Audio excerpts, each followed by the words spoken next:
Hi. നമ്മുടെ ഇവിടെ 6 month മുതലുള്ള ബേബീസ് വരുന്നുണ്ട്. എല്ലാവരും കരഞ്ഞ് അമ്മയുടെ കയ്യിൽ നിന്നൊക്കെ വരാൻ ബുദ്ധിമുട്ട്. പക്ഷേ അത് ഫസ്റ്റ് ഡേയോ ഒരു സെക്കൻഡ് ഡേയോ ആയിരിക്കും അമ്മയുടെ കയ്യിൽ നിന്നോ അച്ഛൻ്റെ കയ്യിൽ നിന്നോ അല്ലെങ്കിൽ ഗ്രാൻഡ് പാരൻസിൻ്റെ കയ്യിൽ നിന്നോ വരാനുള്ളൊരു മടി.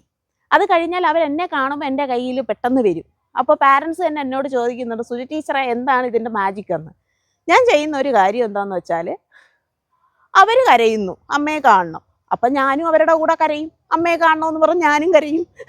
പിന്നെ ബേബീസ് ആകുമ്പോൾ അവർക്ക് കുറച്ച് താരാട്ടുപാട്ട് അങ്ങനെയുള്ള കാര്യങ്ങളൊക്കെ അവരുടെ കൂടെ മക്കളുടെ കൂടെ നമ്മൾ എനിക്കും അമ്മയെ കാണണം, അമ്മയുടെ അടുത്ത് പോകണം ഞാനും കരയുമ്പോൾ അവരുടെ കരച്ചിൽ അവിടെ നിർത്തിയിട്ട് അവരെന്നെ ഇങ്ങനെ നോക്കിയിരിക്കുക.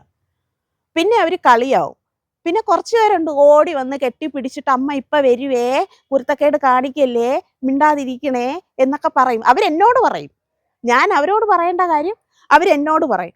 അപ്പം ഞാൻ അവരെങ്ങനെയാണ് ആക്ട് ചെയ്യുക, അതായത് അവരെ പോലെ. ഇപ്പം 2 വയസ്സായ ആളാണെങ്കിൽ ഞാനും 2 വയസ്സായ ആളാവും. 6 മാസമാണെങ്കിൽ 6 മാസമായ ആൾ സംസാരിക്കാറൊന്നും ആയിട്ടില്ല.